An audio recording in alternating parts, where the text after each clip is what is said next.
Good morning, everybody. Today I'm reading Genesis 46, 1 to 3. So Israel took his journey with all that he had and came to Beersheba and offered sacrifices to the God of his father Isaac. Then God spoke to Israel in the visions of the night and said, "Jacob, Jacob."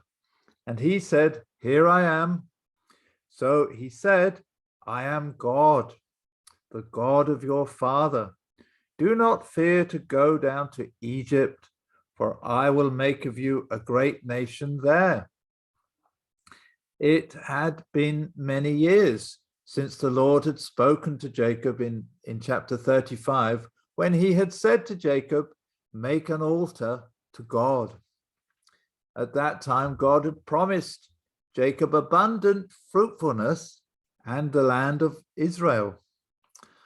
I wonder if the Lord had intended that occasion to be a sort of new start for Jacob, where he refocused his life on the Lord, presenting himself to God as a living sacrifice for his purposes. But as happens in life, many difficult events followed.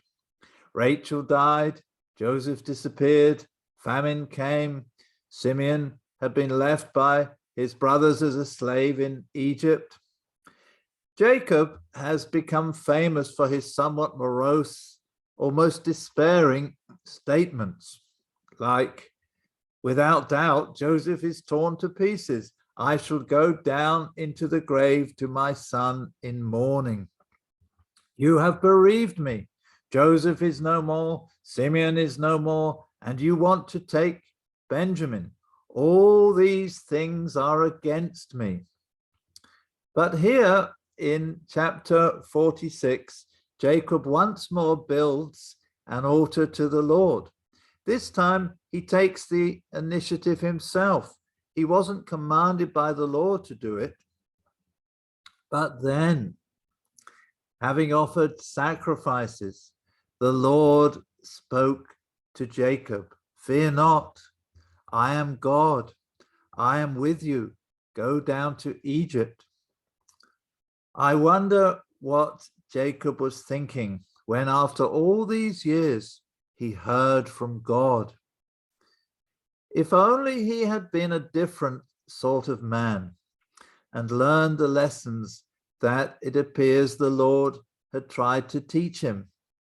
If only he had formed the habit of sacrificing to the Lord, drawing near to him, waiting upon him, trusting him, thanking and praising him in good times and in bad, then surely we would be reading different words coming out of Jacob's mouth, words of confidence in God, words of hope, words to the effect that God causes all things to work together for good.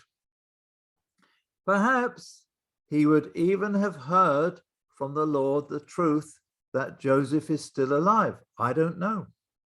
Whether he did or not, he would have praised the Lord and declared his faithfulness in all things. Are we a Jacob? How do we see things? Are we waiting upon God?